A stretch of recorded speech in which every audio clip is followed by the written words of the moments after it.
OS അംബികയാണ്, UDFന്റെ Santhosh ഭദ്രനാണ്, NDAയുടെ P സുധീറാണ്. 2021 BJP 2ാം സ്ഥാനത്തെത്തിയ മണ്ഡലമാണ്.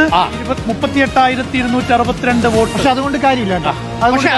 25% വോട്ടാണെങ്കിൽ LDFന് 47% വോട്ടാണ്. 31,000 വോട്ടിന്റെ ഭൂരിപക്ഷം.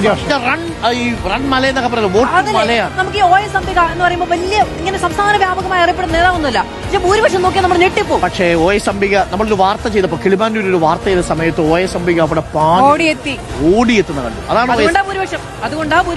പട്ടികജാതി വർഗ്ഗക്കാരുടെ വീട് പ്രശ്നത്തിൽ OS അംബിക ഇടപെട്ടു. വളരെ കൃത്യമായത് നടപ്പാക്കാൻ അരമണിക്കൂറാണ് സമയം.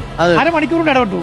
അപ്പൊ OS അംബിക ഇത്തവണയും മത്സരിക്കില്ല എന്നൊക്കെ പറഞ്ഞു കേട്ടിരുന്നു. പക്ഷെ അംബിക തന്നെ അംബികയാണോ സാധ്യത? നമുക്ക് നോക്കാം. 31,636 വോട്ടിന്റെ ഭൂരിപക്ഷമായിരുന്നു ഇക്കുറി ട്രെൻഡ്. LDF ൊപ്പമാണ് അവിടെ ഭയങ്കര മത്സരമാണ്. NDA വലിയ മത്സരമാണ്.